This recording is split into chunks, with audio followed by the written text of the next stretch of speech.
अनंतम अनंतम शुक्राना जी गुरु जी अमृत वाला सत्संग बख्शने के लिए सारी संगत पे मेहर करो, कृपा करो, शुक्राना।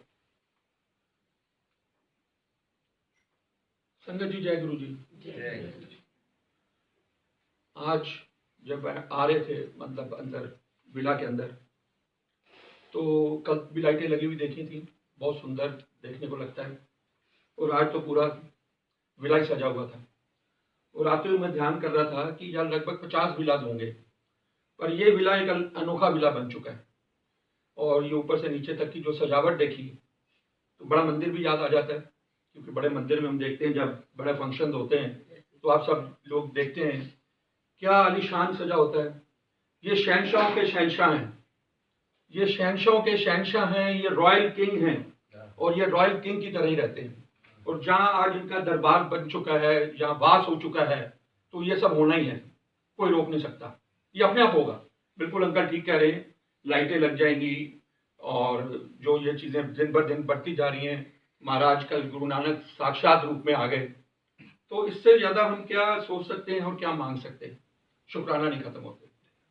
तो बेअंत है, कोई का पार नहीं पा सकता। वही बात आ गई भरोसे की। जब भरोसा होगा और जब इनको हम सब कुछ मान लेंगे तो कभी पीछे नहीं लगने देंगे। ठीक है, थोड़ा सा समय आ सकता है पर पीछे नहीं लगने देंगे। बहुत शुक्राना। बात हो रही है जपजी साहब की, डेली हम उसी पे जिक्र कर रहे हैं जो सेवा मिली हुई है। और आज हम 5वें शब्द पे आ गए हैं। एक पहला शब्द ओंकार, दूसरा अ और ओम और कार, वो 2 शब्द हैं, एक नहीं। और सतनाम वो 4, और आज 5वां आ गया एक ओंकार सतनाम अनंतपुर। अनंतपुर ये जो हम समझ रहे हैं आज मूल मंत्र को, एक एक शब्द देखिए कितना हमें ज्ञान दे रहा है। एक एक शब्द एक ओंकार सतनाम कर्ता पूरक। आज हम कर्ता पूरक पे पहुंच गए। हमें पहले एक का समझ आ गया कि एक ही निरंकार है, एक ही सृष्टि का मालिक है, रूप अलग हैं, एक ही सब कुछ है। फिर उसके बाद ओंकार का हमें पता लगा कैसे उत्पत्ति हुई ओंकार से। ओम का हमें शब्द समझ में आया, ब्रह्मा विष्णु महेश। सतनाम अभी हम कल तक समझ रहे थे कि सच्ची कीरत और नाम, यही सबसे बड़ी हमारे लिए कृपा है। और आज हम एक ओंकार सतनाम कर्ता पूरक पे आ गए। कर्ता पूरक जैसे हमने कल तक समझा था कि जो सतनाम है वो एक ओंकार का नाम है, और आज कर्ता पूरक की अगर हम बात कर रहे हैं वो ध्वनि है। कर्ता पूरक जो एक ओंकार में आता है वो ध्वनि है, वो हम सब के अंदर है। कर्ता पूरक की ध्वनि हम सब के अंदर चलती है, पर वो हमारे सिर्फ अहंकार के शोर से, आज अहंकार के ऊपर बात आ गई है, कर्ता पूरक के साथ जुड़ रहा है कि जो हम इस अर्थ का अगर शब्द का अर्थ समझ जाएंगे तो हमें पता लगेगा कि अहंकार जो है हमें कितना दूर कर देता है इस प्रभु से, और इस कर्ता पूरक का क्या अर्थ है, इसका हमारे अंदर वास होना कितना जरूरी है। कर्ता पूरक, तू ही करता है, तू ही सृष्टि का मालिक है। कितनी सुंदर सृष्टि बनाई है, हम शब्दों में बयान नहीं कर सकते, पर अज्ञान की कमी के कारण हम उसमें नुक्स निकाल लेते हैं। ये कर्ता पूरक के अर्थ समझ में आ रहे हैं। एक ऐसे उन्होंने उदाहरण दिया, एक इंसान एक बगीचे में से जा रहा है, बगीचे में पेड़ लगे हैं, आम के पेड़ लगे हैं, तरबूज लगे हुए हैं। वो देखता है कि इतनी पतली पतली बेलों पे तरबूज टंग रहे हैं, जो हम देखते ही हैं, इतनी पतली पतली बेलों पे इतने बड़े बड़े तरबूज टंग रहे हैं। और देखता है कि आम का पेड़ है इतना ऊंचा बड़ा, और उस पर छोटे छोटे आम लगे हुए हैं। अपनी बुद्धि का ज्ञान की कमी है, नुक्स निकालने की आदत है, शिकायत करने की आदत है।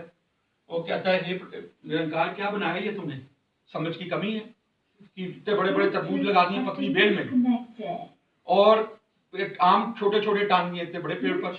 ये कहता वो अपना जा रहा है, नुक्स निकाल रहा है सृष्टि के मालिक, सृष्टि के बनाने वाले का। और एक पेड़ के नीचे जाके बैठ जाता है, छाया में बैठ जाता है, तो ऊपर से पका हुआ आम उसके सिर पे गिरता है। पका हुआ आम जब सिर पे गिरता है तो उसकी जागृति होती है कि हे प्रभु निरंकार तू ही सही है, आज अगर तरबूज ऊपर होता तो मेरा तो सिर ही फट जाता। तो ये छोटी छोटी चीजें हमने बहुत बारी सुनी है, पर जब हम उसको ज्ञान के साथ जोड़ते हैं तब हमें पता लगता है कि ये सृष्टि बनाने वाला, इसकी किसी भी चीज में कमी नहीं है। ये मतलब जो भी आप इनकी रचना देख लो, कमी सिर्फ हम में है, हमारी सोच में है, हमारी पहचान में है। कब हम इनको पहचान पाएंगे, कब ये हमें याद देंगे, हम इनको पहचान पाए। तो ये जो कर्ता पूरक की बात हो रही है, कर्ता पूरक हम ये समझ रहे हैं कि यही करता है सब कुछ, यही करता है सृष्टि में जो आज कुछ हो रहा है। आज हम ये अहंकार की बात पे आ रहे हैं, मैं को खत्म करता है ये कर्ता पूरक। जब हमारे अंदर ये कर्ता पूरक वास कर जाएगा, जब हमें ये एहसास होगा कि मैं कुछ नहीं हूं, मैं कुछ नहीं हूं करने वाला, तू ही करने वाला है, तुझे ही पता है सब, तू ही सबका पालनहार है, तू ही सबका करने वाला है। ये कर्ता पूरक का अर्थ हम आस्ता आस्ता समझ रहे हैं।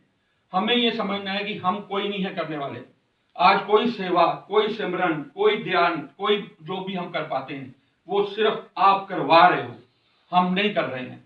आप करवा रहे हो तो हमसे आप जरिया बना के करवा रहे हो, हमारी कोई औकात नहीं हम कुछ कर सके। ये भाव हमें समझना है। यही कर्ता पूरक का मतलब है। जिस दिन हम ये समझ जाएंगे, हमारे आधे से ज्यादा दुख कम हो जाएंगे, क्योंकि हम ये सोचते हैं कि आज हमारे साथ ये गलत क्यों हो रहा है, आज हमारे साथ ये बीमारी क्यों आई, पर मालिक को पता है कि क्या होने वाला है आगे। उसको उनको पता है कि हमें कब किस चीज की जरूरत है। बार बार ये तो बहुत सत्संगों में सुना है। तो जब हम ये भाव अपने मन से निकाल दें कि मैं कुछ नहीं हूं, जब कारण आपको पता है आज मुझे कोई चीज नहीं मिल रही। साथ ही उन्होंने छोटा सा उदाहरण दे दिया। एक परिवार में चार बच्चे हैं, चार लड़के हैं, उसको बेटा फिर पांचवा हो गया, और एक परिवार में कोई औलाद नहीं हो रही। अब फिर वही बात आ गई, क्वेश्चन ये आपको कुछ समझ नहीं है, कैलकुलेशन नहीं है। एक जगह तो आपने 5 बेटे दे दिए और एक जगह एक औलाद भी नहीं मिल रही है, पर कारण वो जानता है, कारण उनको पता है किस कारण से वहां 5 है और किस कारण में किसी पास एक नहीं है। वो सब कर्मों का ही लिखा जोखा है। पर कहने का भाव ये है, इनको ही सब पता है। हमें अपने मन से ये डर निकालना है कि मैं क्यों, जब तक हम मैं किससे करके चलते जाएंगे तो हम दुख में ही रहेंगे, क्योंकि हमें लगता है कि मैं, जब हम छोड़ देंगे इनके ऊपर कि कर्ता पूरक आप ही हो, आप ही मेरे मालिक हो, आप ही सब कुछ हो। मालिक से बात याद आती है, जब हम इनको मालिक समझ लेंगे, जब हम इनको मालिक समझ लेंगे और नौकर बन के रहेंगे, तो नौकर को तो किसी चीज की चिंता नहीं होती। एक दुकानदार है, मालिक है, उसको चिंता होती है ग्राहक नहीं आ रहा, उसको चिंता होती है कस्टमर नहीं आ रहे, बिक्री नहीं हो रही, सेल नहीं हो रही, और कल को बिजली का बिल भरना है, सैलरी भरनी है, वो चिंता में मालिक। पर जो उसका नौकर है उसको किस बात की चिंता, वो तो नौकर है, उसको तो सैलरी मिल जाएगी। मालिक का काम चले ना चले, उसको तो महीने के एंड में सैलरी मिल जानी है। तो हमें सिर्फ इनका नौकर बनना है, हमें इनको मालिक बना लेना है और नौकर बन जाना है। जिस दिन हमने ये भावना बना ली कि हम नौकर हैं, मालिक आप ही हो, कब के साल में रखेंगे, ये बस इनका शुक्राना नहीं हमें खत्म होता। तो कर्ता पूरक का ये अर्थ हमें साथ में फिर छोटे छोटे उदाहरण जोड़ देते हैं। राजा अकबर हम सब जानते हैं, बहुत दानी भी था। एक दिन उसने ऐलान कर दिया कि कोई भी आ जाए मेरे पास, कोई संत महापुरुषों के लिए, और मैं उसको जो मांगूंगा दे दूंगा। पूरे शहर में ऐलान हो गया। एक बड़े संत महापुरुष थे, उनको पता लगा कि राजा अकबर ने ऐलान किया है कि जो मांगोगे दे देंगे। वो एक दिन सुबह सुबह, बहुत सुबह का, अमृत वेले का समय लीजिए समय होगा, वो अपना चला गया कि आज सुबह सुबह राजा अकबर से मांगता हूं कुछ। तो वहां कोई रोक टोक नहीं थी, क्योंकि राजा ने कहा हुआ था कोई भी संत महापुरुष आ जाए उनको अंदर आने देना। अंदर गया तो राजा अकबर नमाज पढ़ रहा था। अमृत वेला का समय था, सुबह अमृत वेला में भी नमाज होती है, और नमाज पढ़ रहा था और प्रभु से मांग रहा था, हे दाता, जो भी नमाज में होगा, मेरे मालिक आप ही सब कुछ देने वाले हो, आप ही करने वाले हो, मैं भिखारी हूं जाता। जब उसने सुना तो जब राजा फिर उठा अपनी नमाज से, तो संत पुरुष महापुरुष बैठे थे। उन्होंने कहा कि बोलो क्या चाहते हो, क्या चाहिए आपको। उन्होंने कहा सॉरी मुझे कुछ नहीं चाहिए। उन्होंने कहा आप तो आए हो मांगने के लिए। उन्होंने कहा मैं मांगने के लिए आया था, पर तू खुद किसी से मांग रहा है। मैं तो राजा समझ के तेरे पास आया था, तू खुद भिखारी है, तो मैं भिखारी से क्या मांगूंगा, मैं सीधा राजा से ही बात करूंगा।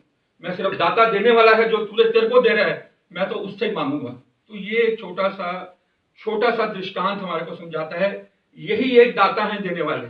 इंसान सिर्फ कोई जरिया बन सकते हैं। कई बार हम इंसानों पे भरोसा करते हैं कि ये इंसान की वजह से मुझे मिल गया, नहीं, वो आपके कर्म है और इनकी कृपा है। ये जब कृपा पे आ जाए, देने पे आ जाए, ये परिवार एक एग्जाम्पल है, ऐसे बहुत एग्जाम्पल हैं। तो जब ये देने पे आ जाए तो फिर हम इनको समझ नहीं पाते हैं कि कर सकते हैं, और जब लेने पे भी आ जाते हैं, जैसे हम बार बार सुनते हैं, नींबू की तरह निचोड़े जाते हैं, पर वो थोड़ा सा समय होता है। हमें सिर्फ ये भरोसे वाली बात रखनी है, जो निरंकार आप कर रहे हो वो शायद हमारे हित में है, आपको पता है हमारे लिए क्या है। तो कर्ता पूरक की बहुत बहुत बढ़ियाई बताई जा रही है। अब देखिए, एक एक शब्द में, एक से लेकर ओंकार से लेकर सतनाम से लेकर, अब हमें समझ आ रहा है कि मूल मंत्र की ताकत कितनी है। जब पूरा मूल मंत्र को हम समझ जाएंगे जो हम बार बार सुन रहे हैं कि मूल मंत्र की कितनी ताकत है, राजा को भिखारी को राजा बना सकती है, क्या कर नहीं सकता ये मूल मंत्र। ये मूल मंत्र की ताकत जब हम पूरी तरह से इस जपजी साहब का, क्योंकि जपजी साहब जो है वो पूरा एक मूल मंत्र का ही अर्थ है, तो ये जपजी साहब को जब हम समझ लेंगे, ये मूल मंत्र को समझ लेंगे, हमें मालूम है इसकी ताकत है, पर जब एक एक अक्षर करके हम समझेंगे तो हमें पता लग जाएगा कि हम जप क्या रहे हैं, क्या जप रहे हैं हम, एक लाइन में हम कितना कुछ जप जाते हैं। तो बहुत शुक्राना है महाराज का, इसी तरह हमारे ज्ञान को दूर करते रहे। छोटी सी साखी फिर, और अपनी खिड़की से देख रहे हैं एक किसान बैल जोत रहा है, 2 बैल हैं और अपना किसान करता है, खेती बाड़ी करता है और 2 बैल चला रहा है। वो महापुरुष देख रहे हैं कि वो जो बैल हैं वो सुबह से शाम बैलों को मारता जा रहा है और उनको जबरदस्ती काम कराता जा रहा है। संत महापुरुषों ने देखा कि बहुत निर्दयी है ये, इतना मतलब सुबह से शाम हो गई है और इनको रेस्ट करने का जो थोड़ा सा वो बैठने की कोशिश करते हैं, रुकने की कोशिश करते हैं, वो फिर चाबुक मार देता है, चलाए जा रहा है। संत महापुरुष से रहा नहीं जाता, उसके पास जाते हैं किसान के पास, वो कहते हैं भैया थोड़ी देर के लिए तो इस पर रहम कर, ठीक है वो आज अपने कर्मों की वजह से, जो 2 बैल हैं वो अपने कर्मों की वजह से सजा भुगत रहे हैं, तू तो इंसान है, तू तो दिया कर कुछ। वो कहता है संत महापुरुष आप अपना काम करो, आप अपनी बंदगी करो, मैं किसान हूं, मुझे अपने काम का पता है, मुझे मत समझाओ आप। 1 बारी 2 बारी उन महापुरुष ने उन्हें टोका पर वो नहीं माना, ठीक है महाराज की करनी। वो संत महापुरुष, देखिए अब यहां एक लेसन की बात आती है, हम समाज में हैं, हमें लगता है कि हमारे आसपास कई लोग कई जगह पर गलत कर रहे हैं, हमें बहुत एक्सपीरियंस होते हैं कि ये इंसान को ऐसे नहीं करना चाहिए था, ये गलत कर रहा है, पर तब ये बहुत मेरे साथ संगतों की बड़ी इंटरेक्शन भी होती है कि अंकल वो उसने ऐसे कह दिया, वो ऐसे करता है, वो ऐसे करता है। देखिए हमें किसी के लिए जजमेंटल नहीं होना, ये भी महाराज ने एक बहुत बड़ा ज्ञान हमें दिया। हम कोई नहीं है किसी को जज करने वाले, वो अच्छा कर रहा है, बुरा कर रहा है, किसी के साथ गलत कर रहा है, जो भी कर रहा है, हमें जजमेंटल नहीं होना। अगर सिर्फ अगर हम कर सकते हैं, शिकायत कर दीजिए इनको। मैं भी यही करता हूं, मैं भी देखता हूं समाज में कि एक इंसान अगर किसी को साथ गलत कर रहा है और अगर हम उसको समझाने की कोशिश करके मानेगा नहीं, पर मेरा भी अपना एक्सपीरियंस है, मैं सिर्फ महाराज को या मेरे साथ कोई गलत कर देता है, समाज में हमारे साथ भी गलत होता है, बहुत बारी होता है, अभी भी हो रहा है, इन दिनों में भी हो रहा है, तो मैं सिर्फ इनके आगे अरदास कर देता हूं कि महाराज इस इंसान ने, इस व्यक्ति ने या कोई भी कारण से किसी ने मेरे साथ कोई गलत करने की कोशिश कर रहा है, तो महाराज अब आप देखो, अब आपके आगे अर्जी लगा दी, आपने देखना, मैं तो उसको समझा ही नहीं सकता, मेरी तो समझ से वो मानेगा नहीं। तो कहने का भाव उस चीज से ये आया, वो महापुरुष ऊपर अरदास कर गए कि मालिक निरंकार तू ही है, तू ही जाने तेरी करनी। फसल आ गया समय कटने का, फसल तैयार हो गई, किसान ने बड़ी मेहनत की, बहुत रेगुलर मेहनत करता था किसान। जब फसल तैयार हुई, बहुत ऊंची फसल हो गई, बड़ा खुश कि कमाल हो गई, बड़ी इस बारी बहुत ही फसल बढ़िया हुई। जब फसल उगी तो जब उसको देखा तो उसमें दाने नहीं, फसल तो उग गई पर दाने गायब हो गए। ये निरंकार की मर्जी थी कि जो अन्याय हो रहा था, और संत पुरुष की कोई समझ लीजिए ना बात आती है एक दुआ की और बद्दुआ की, ये भी इस चीज से बड़ा रिलेट करती है, इस पे भी बहुत ही बड़ा टॉपिक्स है, दुआ और बद्दुआ में कितनी ताकत है। अगर किसी संत के हृदय में से कोई ऐसी चीज निकल गई और निरंकार तक पहुंच गई तो उसके दाने गायब हो गए, फसल तो उग गई, पर इससे फिर उसको ज्ञान हुआ कि शायद उसके घर पे बात हुई कि हमारी तो हर साल इतनी बढ़िया फसल होती थी, इस बारी क्या हो गया। तो इस बारी फिर उन्होंने अपनी सारे अपने पिताजी को बताई कि ऐसे ऐसे कोई संत आए थे और मेरे से ऐसी ऐसी बात कर रहे थे और मैंने ध्यान नहीं दिया और मैं अपना ये करता रहा। वो समझ गए कि ये बहुत बड़ी गलती हो गई, उसको ले गए उसके पास, संत महापुरुष के पास माफी मांगने के लिए। गलतियों के पुतले हैं हम, गलतियां होती रहेंगी, रोज होंगी, आज एक क्षण तक होती रहेंगी, पर माफी मांगना, मैं हर बारी सत्संग में बोलता हूं, हर हम ये भजन में सुनते हैं, ये बख्शनहार है, ये बख्श देंगे, पिछले गुनाह बख्शवा लीजिए, ढह जाइए इनके आगे, ये बख्श देंगे। और आगे के लिए कम से कम समझ जाएं, जो गलतियां हम जाने जाने पहले कर बैठे हैं या हमसे आज भी हो रही हैं, अपने आप को संभाल लीजिए, और अगर हो गई हैं तो आ जाइए इस दरबार में, ये बख्शनहार है। हर बारी माथा टेकते हुए मैं बार बार ये लाइन दोहराता हूं, जब भी कोई संगत माथा टेके कहीं पे भी, गुरुद्वारे मंदिर कहीं पे भी, एक लाइन अंदर से जरूर निकाला करिए, मैं गुनहगार हूं मुझे बख्श दे, मैं गुनहगार हूं मुझे बख्श दे। जब एक लाइन आप रोज जब माथा टेकेंगे, ये आपके अंदर से आपके निकलेगी, जिस दिन वो पुकार आपके ऊपर पहुंच गई तो एक सेकंड नहीं लगेगा, वो बख्श देंगे, ये इतने बख्शनहार है। तो ये हमने इस साथी से ये छोटा सा समझा। और सबसे बड़ी बात इससे लेसन क्या मिलता है, दया नहीं थी, अब यहाँ पे आ गया टॉपिक दया का। दया नहीं थी हम उस किसान के अंदर। जब भी हम सत्संग कर रहे हैं, सिमरन कर रहे हैं, अगर हमारे में दया नहीं है तो समझिएगा हम अधूरे रहे, हमारे सत्संग बेकार हैं। दया, नम्रता होना बहुत जरूरी है। आज हमारी दया की सृष्टि कैसी दृष्टि बनी हुई है। एक बड़े छोटे से बड़े हमारे रोजमर्रा के एग्जाम्पल्स हैं।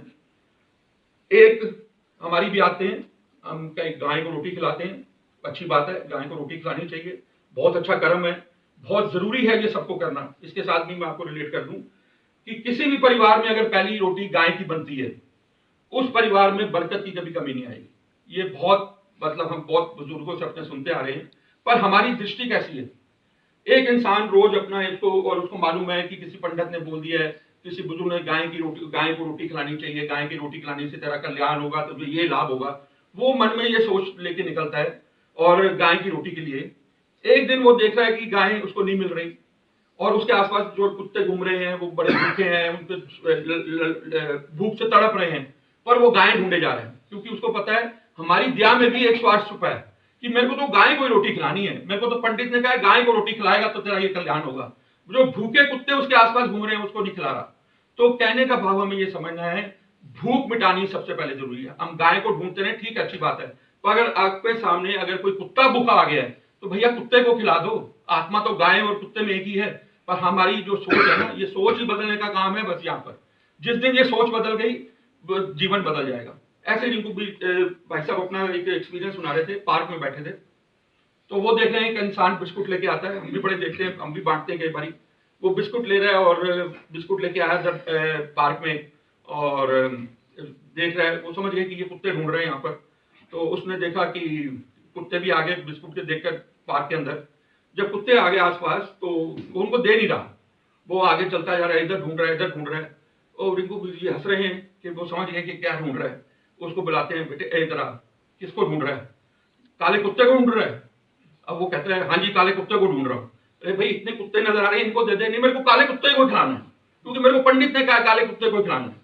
तो ये जब तक हम सोच में ये चीजें लेके चलेंगे तो हम किसको बेवकूफ बना रहे हैं, किसको समझा रहे हैं। दया करना है तो यहाँ भेदभाव नहीं है। आज हमारी हालत ये है, अब तो खैर थोड़ा लोग सुधर गए हैं। जब मंदिरों में हम देखते हैं दान देते थे ना, जब मंदिर में हम दान देते थे तो कहते थे भैया जितने ये पंखे की पकड़ी है ना, इसमें मेरे दादा का नाम, पिताजी का नाम, उनकी याद में मैंने पंखा दिया। अरे भाई पंखे पे नाम लिखवा दिए, वो सारी उम्र दादा परदादा घूमते रहेंगे। तो आज हम पत्थर लगवा देते हैं मंदिर में। आप पहले तो चीजें बदल गई हैं। हर पत्थर पे कोई भी दानी आता था, मेरे दादा के नाम, मेरी माँ के नाम, मेरी उसके नाम, मैंने ये पत्थर लगवाना है। सीढ़ियों में उनके नाम लिखे होते थे। अरे भाई सारी उम्र तेरे माँ बाप के नाम से ऊपर पैर रखे लोग जा रहे हैं। पर यही ज्ञान की कमी थी। हमें दान देते हुए ये स्वार्थ नहीं जोड़ना, किसी भूखे की भूख, किसी भी दया की अगर जरूरत है, कहीं पे भी कोई इंसान आपको दुखी नजर आता है तो बिना स्वार्थ के उसकी मदद करिए, बिना स्वार्थ के, तब आनंद आएगा। एक आपको लाइन लास्ट में खत्म करते हुए, हम डिप्रेशन में बहुत लोग हैं, एक आपको युक्ति बता रहा हूं डिप्रेशन की। डिप्रेशन में है, नेगेटिविटी में जा रहे हैं। अगर आपको अपना डिप्रेशन, नेगेटिविटी दूर करनी है, एक सिस्टम बना लें। रोज सिर्फ अपना 5 लोग ढूंढ लें, कहीं बच्चे ढूंढ लें, बूढ़े ढूंढ लें, 5 लोगों को आप जाकर अपने हाथ से कुछ ना कुछ खिला दें। 5 अपनी समर्था के अनुसार बिस्कुट खिला दें, कुछ भी खिला दें, नमकीन लेके दे दें, कोई पाव भाजी खिला दें। आप देखिएगा ये अगर आपका नियम बन गया, आपका डिप्रेशन दूर हो जाएगा। जब आप देंगे तो देने की जो खुशी है और उनकी जो ब्लेसिंग है, जब उनके चेहरे पे आप मुस्कान देखेंगे। मैंने तो प्रभु को, मैं अपना एक्सपीरियंस बता रहा हूँ, महाराज की कृपा की वजह से ये कोई बात आ गई कि मैं नहीं कर रहा हूँ, करने वाला कराने वाले यही हैं। मैंने प्रभु को देखा है इन लाचारों की बच्चों की स्माइल के अंदर। जब हम किसी को, जब ऐसे मौके मिलते हैं, महाराज कृपा दे देते हैं करने की, जब मैं अपने हाथ, मैं नहीं कहना चाहिए, जब ये करवा देते हैं, जब हम उनके चेहरे पे जब मुस्कुराहट देखते हैं, कई तो इंग्लिश में बात करते हैं, थैंक यू अंकल। मैं तो हैरान होता हूँ, थैंक यू, इसने शायद कभी पढ़ा भी नहीं होगा थैंक यू क्या होता है। उनके अंदर से ये आवाज निकलती है और एक स्माइल निकलती है। उस टाइम मुझे नजर आ रहा है मेरे को तो आज प्रभु के दर्शन यही हो गए। हमें मंदिरों में भटकने की जरूरत नहीं है। बहुत बड़ी छोटी छोटी ये शिक्षाएं हैं जो हमारे लिए, सबके लिए डिप्रेशन दूर कर देंगी, कितनी बलाएं टाल देंगी।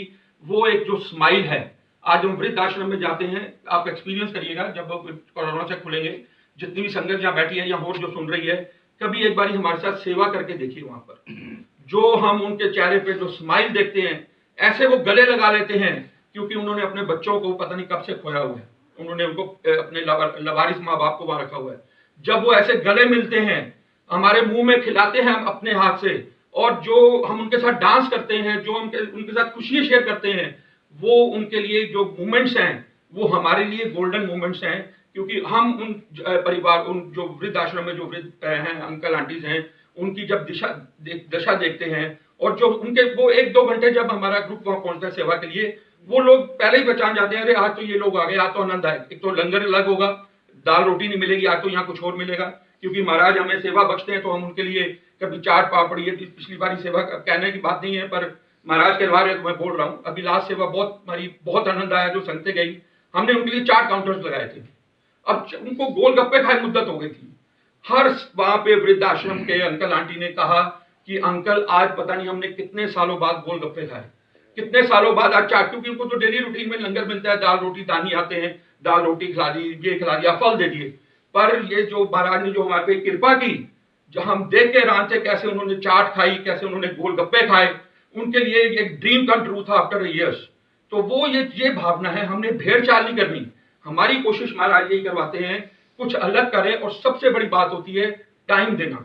जब हम उनके साथ बैठते हैं, हमारी संगतें जाती हैं, इंडिविजुअल बात करती हैं उनसे, उनका एक्सपीरियंस पूछती हैं, उनके दुख समझने की, वो अपना ऐसे ऐसे दुख खोलते हैं। अब इतना टाइम नहीं है मैम कि अगर आपको सत्संग सुना दूं तो हम हैरान हो जाते हैं कि ये बोल क्या रहे हैं। तो वो जो उनके लिए गोल्डन पीरियड है, जो उनका गोल्डन टाइम है, जो 2 घंटे 4 घंटे उनके साथ आप वीडियोस देखोगे हैरान हो जाओगे कैसे वो डांस करते हैं हमारे साथ। तो हम ऐसी दुनिया में पहुंच जाते हैं कि हमें लगता है कि यही असली सच्चा कर्म है जो हमें महाराज ने बख्शा है। तो बहुत बहुत शुक्राना गुरु जी। जय